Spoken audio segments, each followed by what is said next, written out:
शिवाय ओम नमः शिवाय ओम नमः शिवाय।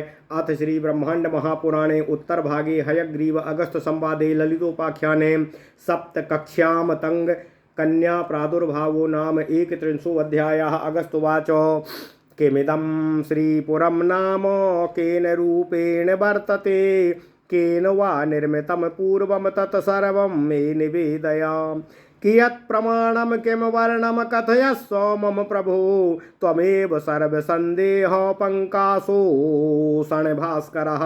ओम नमः शिवाय ओम नमः शिवाय ओम नमो भगवते वासुदेवाय। ओम देवकी सुत गोविंद वासुदेव जगतपते देह में तनियम कृष्ण त्वाम अहम शरणं गतः। हयग्रीवोवाच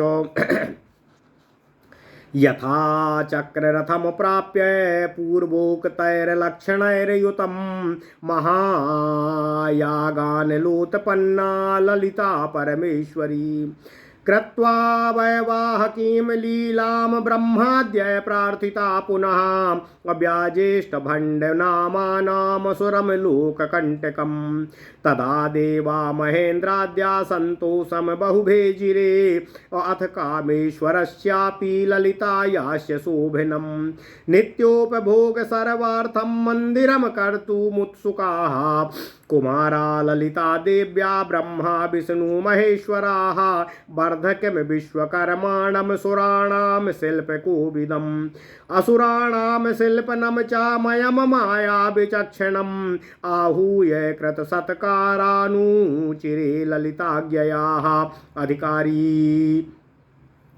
अधिकारी पुरुषा ऊचुः भो विश्वकर्मा शिल्पज्ञ भो भो मय महोदय भवन्तो सर्वशास्त्राज्ञो घटना मार्ग कोविदो संकल्प मात्रेण महाशिल्प कल्प विशारदो युवाभ्याम ललिता देव्या नित्य ज्ञानो महोदधे षोडशी क्षेत्र मध्येषु तत्क्षेत्रो समसंख्ययाः कर्तव्या श्रीनागर्यो हि नानारत्नैरलङ्कृता यत्र षोडशधा भिन्ना ललिता परमेश्वरी विश्वत्राणाय सततं निवासं रचयिष्यति अस्माकं हि प्रियमिदं मरुतामपि च प्रियं सर्वलोको प्रियं च तत्तन्नाम्नैव विरच्यताम् इति कारण देवानां वचनं सुनि संयतो विश्वकर्मो मयो नत्वा व्यभासेतां तथा स्तुतिः पुनर्नत्वा पृष्टवन्तो तौ तान् कारणभूपुरुषान् केषु क्षेत्रेषु कर्तव्या श्रीनगर्यो महोदयाः ब्रह्माद्या परिसृष्टास्ते प्रोचुस्तौ शिल्पिनौ पुनः क्षेत्राणां प्रविभागं तु कल्पयन्तो यथाचितं कारणपुरुषः ऊचु प्रथमं मेरुपृष्ठे तु निषधे च महीधरे हेमकूटे हिमगिरौ पंचमे गन्धमादने नीले मेषे च शृङ्गारे महेन्द्रे च महागिरौ क्षेत्राणि हि नवैतानि भौमानि विदितान्यथाः औदकानि तु तप्तैव प्रोक्तान्याखिलसिन्धुषु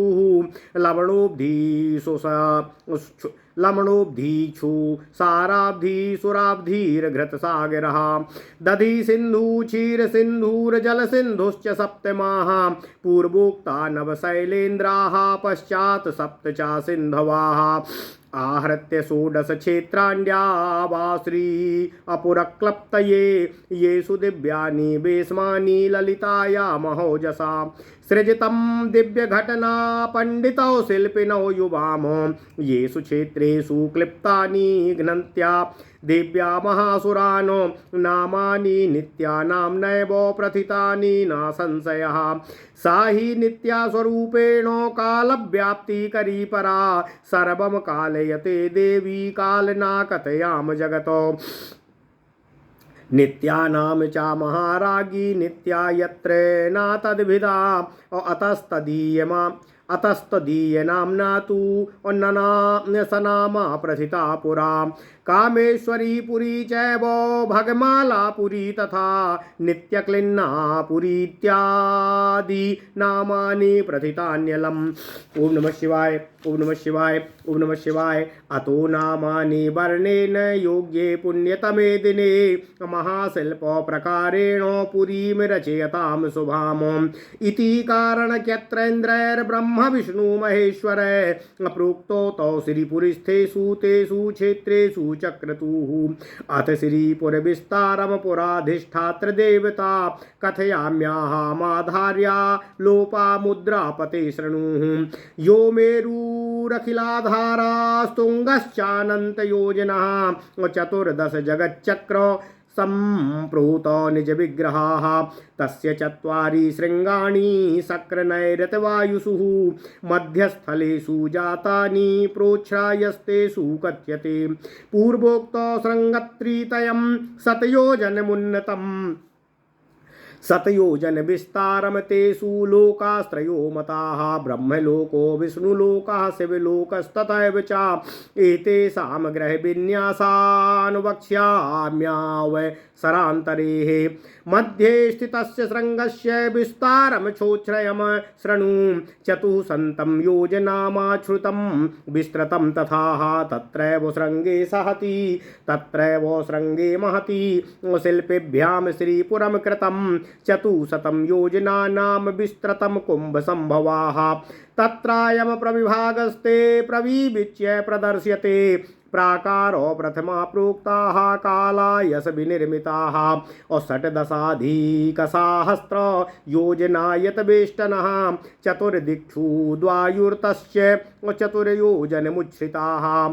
सालमूलोपरिणाहो योजनायुतमब्धितः सालमूलोपरिहाणो योजनायुतमवधिपः।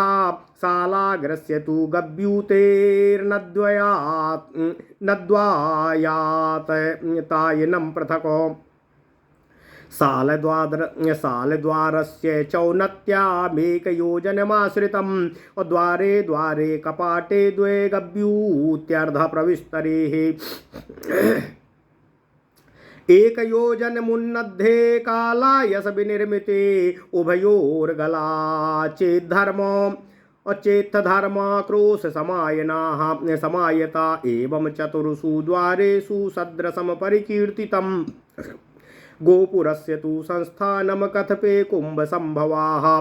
पूर्वोक्तस्य तु सालस्य मूले योजन सम्मिते पार्श्वद्वये योजने द्वे द्वे समादाय निर्मते। विस्तारोमपि तावन्तं सम्प्राप्तं द्वारगर्भितं पार्श्वद्वयं योजने द्वे मध्ये सालस्य योजनं मेलयित्वा पञ्चमुने योजनानि प्रमाणतः पार्श्वद्वयेन सार्धेन क्रोशयुग्मेन संयुतं मेलयित्वा पञ्चसंख्या योजनान्यायतस्तथा। एवं प्राकारतस्तत्र गोपुरं रचितं मुने। तस्माद् गोपुरमूलस्य बेष्टो विंशति योजना उपरि बेष्टस्य ह्रास एव प्रकीर्त्यते। गोपुरस्योन्नति प्रोक्ता पञ्चविंशति योजना योजने द्वारं सगपाटं मनोहरं। भूमिकश्चापि तावन्त्योः यथोध्वरं ह्रास संयुताः गोपुराग्रस्य निस्तारो योजनं हि समाश्रियाः। आयामोऽपि च तावान्वय तत्र त्रिमुकुटं स्मृतं। मुकुटस्य तु विस्तारा क्रोशमानो घटोद्भवाः। क्रोशद्वयं समुन्नद्धं ह्रासं गोपुरवनमुने मुकुटस्यान्तरे क्षोणी अक्रोशार्धेन च संमिताः। ओम नमः शिवाय ओम नमः शिवाय। मुकुटं पश्चिमे प्राच्यां दक्षिणे द्वार गोपुरे दक्षोत्तरस्तु मुकुटा पश्चिमा द्वार गोपुरे। दक्षिण द्वार प्रवत् प्रोक्ताः उत्तरद्वार किरीटिकाः पश्चिम द्वारवत् पूर्व द्वारे मुकुटकल्पनाः। कालाय साक्ष्यशालस्यान्तरे मारुतयोजने अन्तरे कांस्यशालस्य पूर्ववद् गोपुरोन्विताः। सालमूल प्रमाणं च पूर्ववत् परिकीर्तितं। कास्याशालोऽपि पूर्वादिक्षु द्वार समन्वितः। गुद्वारे द्वारे गोपुराणि पर्वलक्षण भाञ्जे च कालाय सस्य कांसस्य योऽन्तर्देश समन्तताः नानावृक्षमहोद्यानं तत्प्रोक्तं कुम्भसम्भवा उद्भिज्जाद्यं यावदस्ति तत्सर्वं तत्र वर्तते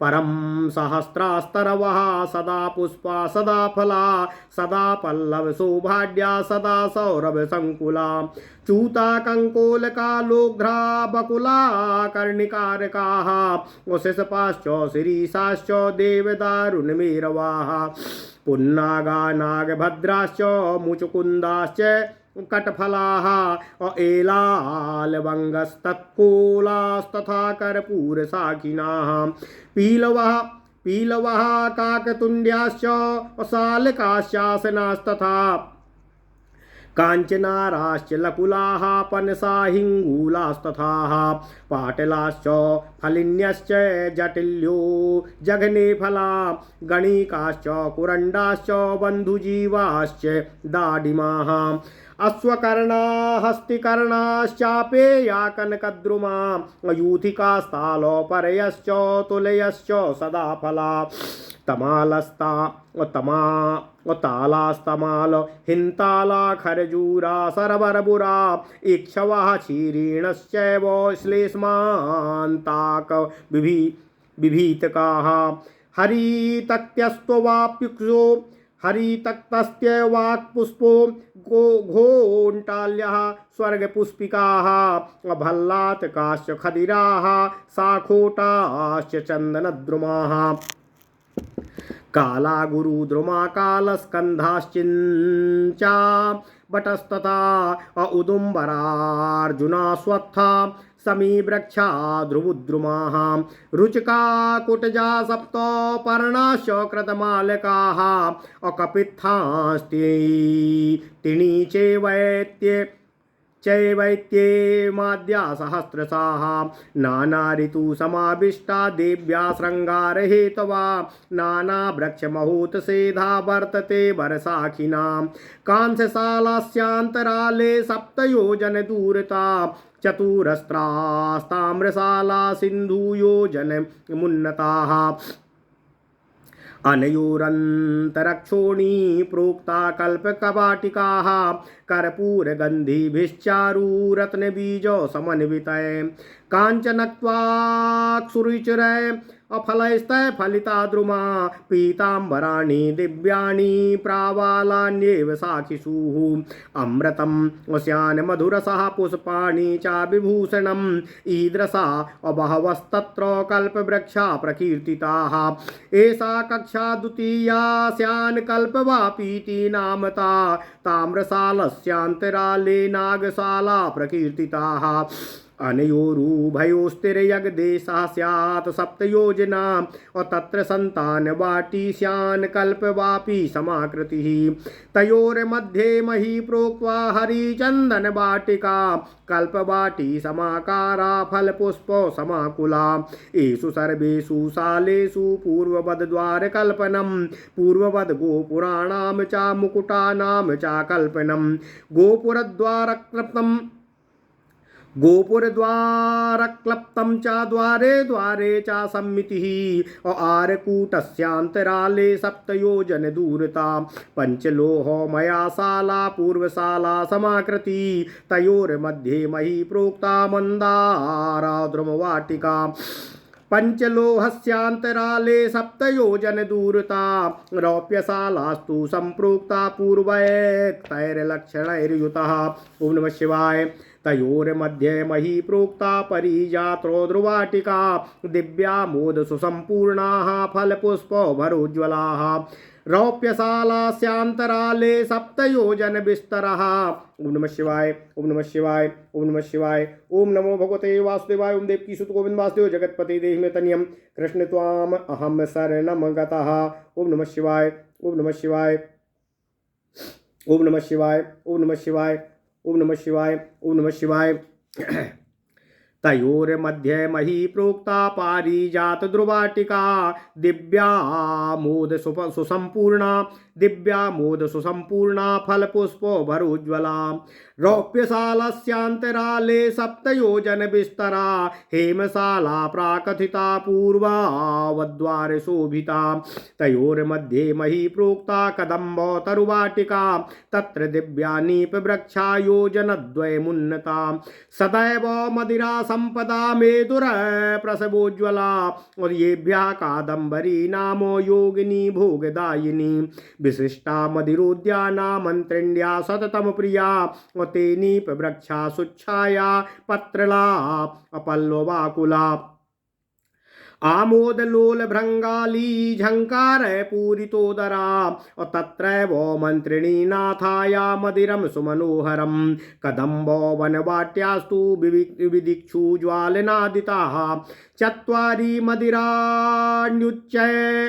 मदिराण्ड्यूच्य कल्पितान्यादि शिल्पिनाम् एकैकस्य तु गेहस्य विस्तारः पंचयोजनमायामः और सप्तवर्णतः स्थिति एवमन्या विदिक्षुषुर्सत्वर्त्र प्रिय कद्रुमाः निवास नगरी से यम श्यामाया परिकीर्तिताः सेनार्थम नगरीत्यन्या महापद्मो वटीस्थले यदत्रैव गृहं तस्या बहुयोजन दूरता श्रीदेव्या नित्यसेवा तु मत्रिण्या न घटिष्यते अन्तस् चिन्तामणि ग्रहोत्पान्तेऽपि भवनं कृतम् तस्या श्रीमन्त्रनाथाया सुरत्वष्टा मयेन च श्रीपुरे मन्त्रिणी देव्या मन्दिरस्य गुणान् बहून् वर्णयिष्यति को नामो यो द्विजीह्वास हस्त्रवानो कादम्बरी मदाताम्र नयनाकाल वीणयाः गायन्त्यस्तत्र खेलन्ति मान्यमातङ्गकन्यकाः अगस्त्युवाच मातङ्गो नाम कः प्रोक्तस्तस्य कन्यां कथं चाताः सेवन्ते मन्त्रिणीनाथां सदा मधुमदालसाः हयग्रीववाच मतङ्गो नाम तपसा मे कराशिस्तथो तपोधना मतंगो नाम तपसा मेकराशिस्तपोधना महाप्रभाव संपन्नो जगत सर्व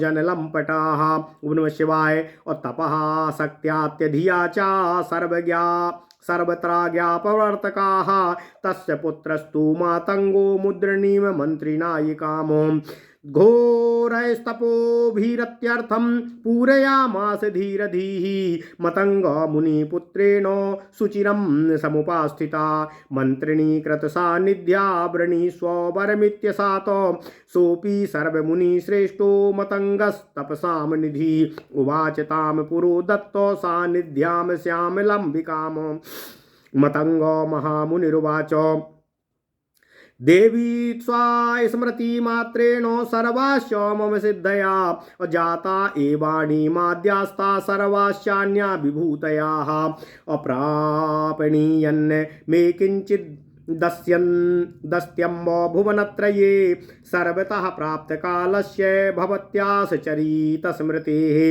अथापि तव सन्निध्यामिदं नो निष्फलं भवेत् एवं परम् अप्रार्थयेऽहं तं वरं पूरयाम्बिके। ओम नमः शिवाय। पूर्वहिमवता सार्धं सौहार्द्रं परिहासवान् क्रीडामत्तेन चावाच्यस्तत्र तेन प्रगल्भितम् अहं गौरी गुरुरिति स्याघामात्मिनि ते निवानो अहं गौरी गुरुरिति श्लाघामात्मनि ते निवानो यद्वाक्यं मम नैवाभूद्यस्तत्राधिको गुणः उभयोर्गुणसाम्ये तु मित्रयोरधिके गुणे एकस्य कारणाज्जाते तत्रान्यस्य स्पृहा भवेत् गौरी गुरुत्वश्लाघार्थो प्राप्तकामोऽप्यहं तपः कृतवान् मन्त्रणीनाथे तत्त्वं मत्तनया भवाः यतो मन्नाम विख्याता भविष्यसि न संशयः इत्युक्तं वचनं श्रुत्वा मातङ्गस्य महामुने यथा स्तुतितिरोधत्तो सा च प्रीतो भवन मुनिः मतङ्गस्य महर्षेस्तु तस्य स्वप्ने तदा बुधा तापिक्षमाञ्जरी मे काम ददौ कर्णा वतंसतः तत्स्वप्नस्य प्रभावेण मातंगस्य सधर्मिणी नाम्ना सिद्धिमती गर्भे लघुश्यामामधारयत तत एव समुत्पन्ना मातंगी तेन कीर्तिता लघुश्यामेति सा प्रोक्ता श्यामायनमूलकन्दभूः मातंग कन्यका ह्यद्या कोटि नामपि कोटिसा लघु श्यामा महाश्यामा मातंगी वृंद संयुताः अंग शक्तित्वा मापन्ना सेवन्ते प्रिय कप्रियामो इति मातंग कन्या नामुत्पत्तिः कुंभ संभवा कथिता सप्त काक्षाश्चा साला लोहादि निर्मिता। ओम नमः शिवाय ओम नमः शिवाय ओम नमो भगवते वासुदेवाय ओम देवकी सुत गोविंद वासुदेव जगतपति देव में तनियम कृष्ण त्वाम अहम शरणम गतः। अथ श्री ब्रह्मांड महापुराण उत्तर भाग हयग्रीव और अगस्त के संवाद में ललितोपाख्यान का 31वां अध्याय सप्त कक्षा मतंग कन्या उत्पत्ति का वर्णन। अगस्त जी बोले कि हे हयानन, हे हयग्रीव, यह श्रीपुर नाम क्या है? यह किस रूप में वर्तमान है तथा इसके पूर्व काल में किसने बनाया था? यह सब मुझे आप बताने की कृपा करें तथा हे प्रभु, हे अयानन, हे हयग्रीव, उस नगर का कितना प्रमाण है तथा उसका क्या वर्ण है, यह सब भी मुझे विस्तार से बताने की कृपा करें, क्योंकि आप ही समस्त संदेह रूपी पंख को सोखने वाले सूर्य के समान हैं। हयग्रीव जी बोले, हे अगस्त जी, जैसा कि पूर्वोक्त लक्षणों से युक्त चक्र रथ को प्राप्त करके महामाया ललिता देवी से अग्नि उत्पन्न करने वाली उन ललिता परमेश्वरी ने ब्रह्मा आदि के द्वारा प्रार्थना किए जाने पर वैवाहिक लीला करके पुनः भंडासुर नाम के लोककंटक असुर पर विजय प्राप्त की, तब सब देवताओं ने बहुत अधिक संतोष को प्राप्त किया। इसके बाद कामेश्वर का भी और श्री ललिता देवी का सुंदर और नित्य उपभोग आदि सब उद्देश्यों के लिए मंदिर बनवाने को उत्सुक श्री ललिता देवी के पुत्र कुमार कार्तिकेय तथा ब्रह्मा, विष्णु और महेश्वर ने श्री ललिता देवी के मंदिर बनवाने की अनुमति प्राप्त की और फिर अनुमति प्राप्त कर उन्हीं की आज्ञा से उन्होंने देवताओं के शिल्पकर्मी विश्वकर्मा देव को तथा असुरों के शिल्पी मय महोदय को बुलाकर उनका सत्कार किया। अधिकारी पुरुषों ने कहा, हे विश्वकर्मा, हे शिल्पज्ञ तथा हे मय महोदय, आप दोनों तो सब शास्त्रों को जानने वाले हैं, घटना मार्ग को भी आप विस्तार से जानने वाले हैं। आप दोनों तो संकल्प मात्र से ही महाशिल्प कला के विशारद हैं। आप लोगों द्वारा नित्य ज्ञान की महासागर ललिता परमेश्वरी 16 क्षेत्रों के मध्य में उसके क्षेत्रफल की संख्या के अनुसार अनेकों अलंकारों से अलंकृत श्रीनगर को बनाइए, जिस नगर में 16 प्रकार की भिन्न ललिता परमेश्वरी 16 रूपों वाली देवी विश्व की रक्षा के लिए निरंतर निवास करेंगी। यह श्रीनगर यदि बन जाएगा तो इससे हमारी भलाई होगी तथा देवों का भी प्रिय होगा, तब सब लोगों का कल्याण होगा। इस नाम से इसे निर्माण करने की कृपा करें। इस प्रकार संसार के कारण रूप देवों के वचन को अच्छी प्रकार सुनकर वे दोनों विश्वकर्मा और मैं नमस्कार करके ऐसा ही होगा इस प्रकार का वचन बोले। पुनः नमस्कार कर उन दोनों ने उन कारण पुरुषों से पूछा, हे महोदय, किन क्षेत्रों में श्रीनगर की स्थापना करनी है? जिन ब्रह्मा आदि से उन दोनों ने पूछा तो ब्रह्मा आदि फिर उन दोनों से बोले कि क्षेत्रों का प्रविभाग तो यथोचित कल्पित कर लिया गया है। तब कारण पुरुषों ने कहा कि पहला मेरु पर्वत पर और फिर निषद पर्वत पर, उसके बाद हेमकूट पर्वत पर, महागिरी पर, 5वें गंधमादन पर्वत पर, नील पर्वत पर, मेघ पर्वत पर, श्रृंगार पर्वत पर, महेंद्र पर्वत पर और महागिरी पर ये 9 भूमि क्षेत्र विदित हैं। जल वाले प्रदेश तो 7 ही हैं, जो सब समस्त समुद्रों से हैं। वे सागर हैं लवण सागर, इक्षु सागर, सुरा सागर, घृत सागर, दधि सागर, क्षीर सागर और 7वां जल सागर। पूर्वोक्त 9 पर्वत हुए और बाद में 7 समुद्र हुए। अतः ललिता देवी अम्बा जी के श्रीपुर की रचना के लिए 16 क्षेत्रों को लेकर निर्माण कीजिए, जिनमें महापराक्रमशालिनी ललिता देवी दिव्य घरों की रचना करते हुए दिव्य घटनाओं को चित्रित करने में कुशल आप दोनों शिल्पी जिन जिन क्षेत्रों में महासुरों को मारने वाली देवी ने कार्य स्थल बनाए हैं, वे सब स्थान नित्या नाम से ही प्रसिद्ध हों, इसमें कोई संदेह नहीं है।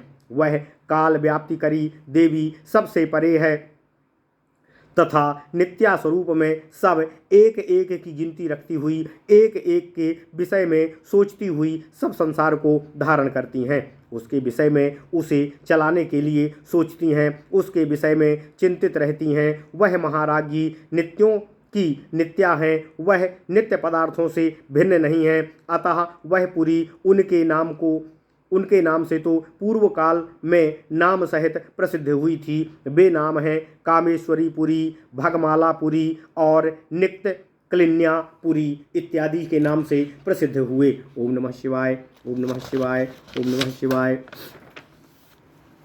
अतः वर्ण के द्वारा योग्य पुण्यतम दिन में महाशिल्प के प्रकार से उस शुभपुरी की रचना करने की आप लोग कृपा करें। इस प्रकार कारण कृत्येंद्र अर्थात निर्माण अधिकारी ब्रह्मा, विष्णु और महेश्वर ने उन दोनों विश्वकर्मा और मैं से कहा। तब उन दोनों ने उन क्षेत्रों में उन पुरों को निर्मित किया। इसके बाद हयानन ने अगस्त जी से कहा कि अब मैं श्रीपुर का विस्तार और पुरों की अधिष्ठाती देवियों का अच्छी प्रकार से विचार करते हुए आपसे वर्णन कर रहा हूँ।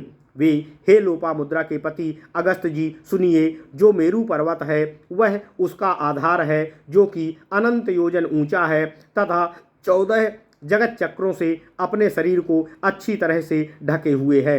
उस श्रीपुर के 4 सिंह हैं, जो हैं शक्र, नैऋत्य, वायु और दिशाओं में एक मध्य स्थानों में हुआ है। उनमें जो ऊंचाई है वह कही जाती है। पूर्वोक्त श्रृंग 300 योजन ऊंचा है। उनमें 100 योजन विस्तार वाले तीनों लोक माने गए हैं, ब्रह्मलोक, विष्णुलोक और उसी प्रकार का शिवलोक है। उनके घर के क्षेत्रफल को मैं दूसरे अवसर पर आपसे वर्णन करूंगा। अब मध्य में स्थित श्रृंग के विस्तार को और उस ऊंचाई को सुनिए। वह 400 योजन ऊंचा और उतना ही विस्तृत है। वहीं महान श्रृंग पर शिल्पियों ने श्रीपुर की रचना की। अतः हे अगस्त जी, वह श्रीपुर 400 योजन विस्तृत है। उसमें यह जो प्रकृष्ट विभाग है उसको प्रकृष्ट रूप से विशेषतः बताकर दिखाया जा रहा है। इसमें प्राकार अर्थात परकोटे, चारों तरफ का घेरा अथवा 4 दीवारी बना हुआ है।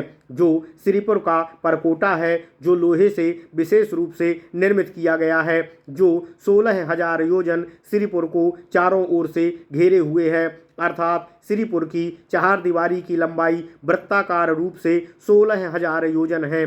चारों दिशाओं में 4 द्वार पर 4 योजन ऊंचा द्वार है, जो साल वृक्ष की मूल के समान वृत्ताकार है और वह 10,000 योजन है।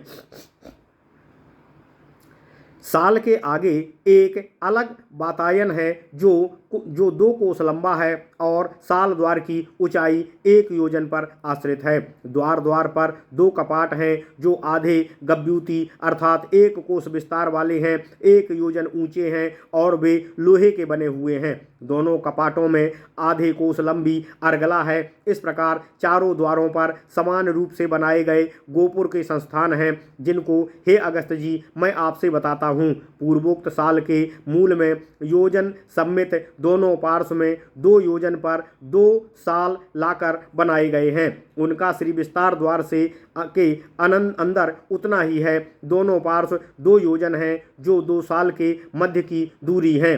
कुल मिलाकर 5 योजन प्रमाण का है। दोनों पार्श्व के साथ 2 कोस होता है। सब मिलाकर 5 योजन लंबाई होती है। इस प्रकार की चौहारी दीवारी वाला गोपुर बनाया गया है।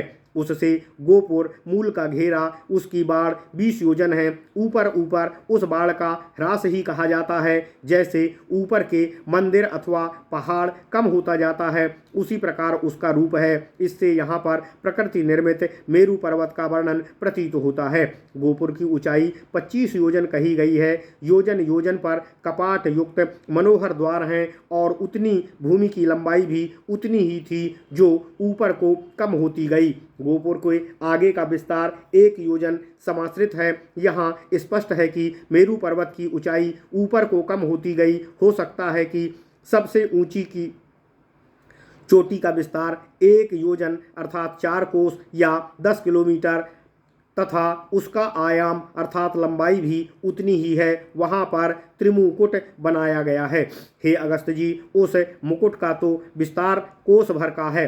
हे मुने, गोपुर के समान कोस भर ऊंचा ह्रास है। मुकुट के बीच के आधे कोस सम्मित एक पहाड़ है। ओम नमः शिवाय, ओम नमः शिवाय, ओम नमः शिवाय। हयग्रीव जी कहते हैं, हे अगस्त जी, मुकुट पश्चिम और पूर्व में दक्षिण द्वार गोपर में स्थित है। दक्षिण और उत्तर से मुकुट पश्चिम द्वार गोपर में है। दक्षिण द्वार के समान उत्तर द्वार के मुकुट हैं। पश्चिम द्वार के पूर्व द्वार पर ही मुकुट की कल्पना है। लोहे की साल के बीच में मारुत योजन पर और कांसे की साल के बीच में पूर्व के समान गोपुर स्थित है। साल मूल का प्रमाण पूर्ववत बताया गया है। कांस्य साल भी पूर्वादि दिशाओं के द्वार से युक्त है। प्रत्येक द्वार पर गोपुर है और पर्व के लक्षण लोहे के साल और कांस्य साल के अंतर्देश चारों ओर फैला हुआ है। वह अनेकों प्रकार के वृक्षों का महाउद्यान कहा जाता है। भूमि को फोड़कर पैदा होने वाले जितने भी प्रकार के वृक्ष होते हैं वे वहाँ पर सब महाउद्यान में वर्तमान हैं। सदा पुष्प वाले और सदा फल वाले तथा सदा पत्तों की शोभा से युक्त एवं सदा सुगंध से भरे हुए हजारों से भी अधिक वृक्ष वहाँ पर विद्यमान हैं। जैसे कि आम, अशोक, लोद्र, बकुल, मौलसिरी, अमलतास, शीशम, शिरीष, देवदारू, नमेरू, पुन्नाग, गूलर, मुचकुंद, कटफल, ऐला, लौंग, तक्कोल, कर्पूर साखी, पीलू, काकतुंडी, सालक, असन, कचनार, लकुच, पनस, हींग, पाटल, फलिनी, जटली, जघने फल, गणिका, कटसरैया, बंधुजीव, अनार, अश्वकर्ण, हस्तिकर्ण, चांपेय, कनकद्रुम, जूही, तालपर्णी, तुलसी, सदाफला, ताल, माल, हिंताल, खजूर, सरबरबर, ईख, किरनी, लहसोड़ा, विभीतक, हरण, अवाक पुष्पी, घंटाली, स्वर्ग पुष्पी, भल्लातक, खदिर, साखोट, चंदन, कालागरू, तंबाकू, बरगद, उदुम्बुर, अर्जुन, पीपल, समी, ध्रुवा, रुचक, कुटकी, सप्तवर्ण, कृतमालक, कपित्थ, तिनतिनी आदि हजारों प्रकार के वृक्ष वहाँ लगे हुए थे। वहाँ श्री ललितेश्वरी देवी के श्रृंगार के लिए अनेकों ऋतुओं से समाविष्ट श्रेष्ठ शाखाओं वाले अनेकों प्रकार के ऊंचे ऊंचे वृक्ष थे। कांस्यसाल के अंतराल में 7 योजन दूर से चौकोर ताम्रसाल अर्थात तांबे का भवन है जो समुद्र से 1 योजन ऊंचा है। इस दोनों के बीच में एक भूमि है जिसे कल्पक वाटिका कहा जाता है। जो भूमि कर्पूर की गंध वाले सुंदर रत्नों से युक्त सुनहरी छाल वाले सुंदर और रुचिर फलों से लंबित है। उन वृक्षों की शाखाओं पर पीले पीले रंग के दिव्य कोमल किसलय और अंकुर निकल रहे हैं। उन वृक्षों का मधुरस अमृत है और उनके पुष्प आभूषण हैं। ऐसे वहाँ बहुत से वृक्ष बताए गए हैं। इस प्रकार कल्पवापी इस नाम से यह द्वितीय कक्ष है। अब ताम्रसाल के अंतराल मध्य में नागसाल कहा गया है। इन दोनों में तिरछा स्थान 7 योजन विस्तृत है। वहाँ पर कल्पवापी के समान आकृति वाली संतानवापी है। उन दोनों कल्पवापी और संतानवापी के मध्य में हरिचंदन वाटिका है जो कल्पवापी के समान आकार वाली फल और फूलों से अच्छी प्रकार भरी हुई है। इन सभी सालों में पूर्व के समान द्वार बने हुए हैं तथा पूर्व के समान ही गोपुरों और मुकुटों को बनाया गया है। नगर द्वार में सटे हुए द्वार द्वार पर समिति बनाई गई है। पीपल साल के बीच में 7 योजन दूर ये 5 लोहमय भवन हैं, जो पूर्व भवनों के बीच में मंदार वृक्ष की वाटिका है। अब 5 लोहमय भवनों के अंतराल में 7 योजन दूर से पूर्व लक्षणों से युक्त चांदी का भवन बनाया गया है। उन दोनों पंचलोह भवन और चांदी के भवन के बीच में कल्प वृक्षों की वाटिका है, जो दिव्य आनंद से संपूर्ण तथा फल से पुष्पों से भरी हुई एवं उज्ज्वल है। चांदी के भवन के अंतराल पर 7 योजन विस्तार वाला स्वर्ण भवन कहा गया है, पूर्व द्वारों के समान, जिसके द्वार सुशोभित हैं। उन दोनों चांदी और सोने के भवनों के बीच में कुछ भूमि कही गई है, जिसे कदम्ब वृक्षों की वाटिका कहा गया है। वहाँ पर 2 योजन ऊंचे कदम्ब के वृक्ष हैं, जो सदैव उज्ज्वल मदिरा टपकाते रहते हैं। जिन वृक्षों से कादम्बरी नाम की भोग प्रदान करने वाली योगिनी पैदा हुई है, वहाँ पर विशिष्ट मदिरा के उद्यान हैं, जो मंत्रिणी देवी को सदैव प्रिय हैं। वे कदम्ब के वृक्ष सुंदर छाया वाले पत्तों और कोमल किसलयों से सदा लदे हुए रहते हैं। जो वृक्ष आनंद से युक्त चंचल भंवरों की झंकारों से सदा गुंजायमान रहते हैं, वहीं पर मंत्रिणी नाथा देवी का सुंदर और मन को हर लेने वाला मंदिर है, जो कदम्ब वन की बाटी से सभी दिशाओं से घिरा हुआ है। वहाँ पर 4 मंदिर आदिकालीन शिल्पियों ने बनाए हैं, जिनके एक एक घर का विस्तार 5 योजन है तथा जिनकी 5 योजन लंबाई है। 7 आवरण से स्थित हैं। इस प्रकार अन्य विशेष दिशाओं में सर्वत्र प्रियक के वृक्ष हैं। यह श्यामा देवी की निवास नगरी कही गई है। यह नगरी सेना के लिए है। अन्य नगरी महापद्म वन के स्थल पर है कि यहीं पर बहुत योजन दूर से उन श्रीदेवी का घर है। श्रीदेवी की नित्य सेवा मंत्रिणी द्वारा नहीं हो सकती, इसलिए चिंतामणि ग्रह के पास में ही उन श्री मंत्रनाथा देवी का घर विश्वकर्मा और मैदानों ने बनाया था। श्रीपुर में मंत्रिणी देवी के मंदिर में बहुत गुणों से कौन वर्णन कर सकता है, जो 2000 जिह्वाओं वाला होगा, अर्थात न कोई 2000 जिह्वाओं वाला होगा और न ही उनके बहुत गुणों वाले भवन का वर्णन कर सकेगा। अतः वर्णन उनका अवर्णनीय है। मदिरा के मद से लाल लाल आँखों वाली कलबीना की गाती हुई मान्य मातंग कन्याएं वहाँ खेलती हैं। अगस्त मुनि ने कहा, हे अयानन, ये मातंग नाम कौन कहा गया है और उनकी वे कन्याएं कौन हैं, जो कि सदा मदिरा के मद में मस्त होकर मंत्रिणी नाथा देवी की सेवा करती हैं। हयग्रीव जी ने कहा, हे अगस्त जी, एक तपस्याओं के एक राशि तपस्वी महाप्रभाव संपन्न संसार को उत्पन्न करने में सहायक तपस्या की शक्ति से प्राप्त बुद्धि वाले, सर्वज्ञ आज्ञा को प्रवृत्त करने वाले मतंग नाम के एक तपस्वी थे। उनका पुत्र मतंग है। जिस धीर बुद्धि वाले ने मुद्रिणी मंत्रीनाथा देवी की घोर तपस्याओं से प्रसन्न कर अपना उद्देश्य पूरा कर लिया। मतंग मुनि के पुत्र द्वारा बहुत समय तक उपासना करने से मंत्रीनाथा देवी उन पर अत्यंत प्रसन्न हुई। उन्होंने उनसे कहा कि वर मांगो।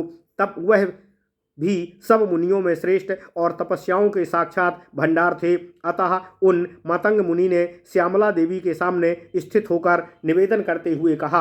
मतंग मुनि ने कहा, हे देवी, तुम्हारे स्मरण मात्र से मुझे अणिमा आदि समस्त सिद्धियां प्राप्त हो गईं तथा अन्य सभी विभूतियां भी मुझे प्राप्त हो गई हैं। हे अम्बे, अब तीनों लोकों में मेरे प्राप्त करने योग कोई भी वस्तु शेष नहीं है। सब और सब कुछ काल में आपके चरित्र स्मरण से ही मुझे मिल जाता है। इसके बाद भी तुम्हारा यह जो सानिध्य है वह निष्फल ना होवे, इसलिए ऐसा परम वर मैं आपसे मांगता हूँ कि हे अंबिके, उसे आप पूरा करने की कृपा करो। पूर्व काल में हिमालय के साथ मैंने क्रीड़ा करते हुए उन भगवान शंकर जी से कहा था और मेरी बहुत प्रशंसा हुई थी। यह वाक्य मेरे लिए अधिक गुण वाला नहीं है। दोनों गुणों के समान होने पर मित्र होने में अधिक गुण है, क्योंकि एक के कारण से उत्पन्न होने पर अन्य की इच्छा होती है। अतः जैसे किसी कारण रूप कार्य से जब सफलता मिल जाती है तो फिर व्यक्ति किसी अन्य कार्य की सफलता के लिए किसी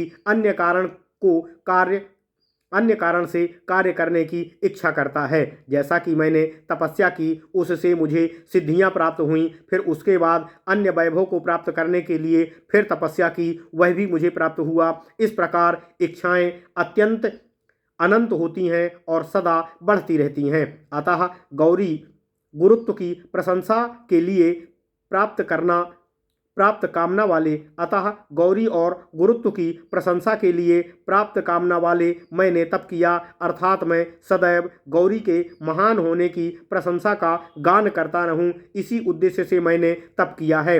इसलिए हे मंत्रिणी नाथा देवी, आप मेरी पुत्री के रूप में जन्म ग्रहण करो, जिससे तुम मेरे नाम से ही विख्यात हो जाओगी, इसमें कोई संदेह नहीं है। इस प्रकार मातंग महामुनि के वचनों को सुनकर तथास्तु अर्थात ऐसा ही होगा कहकर देवी अंतर्ध्यान हो गईं।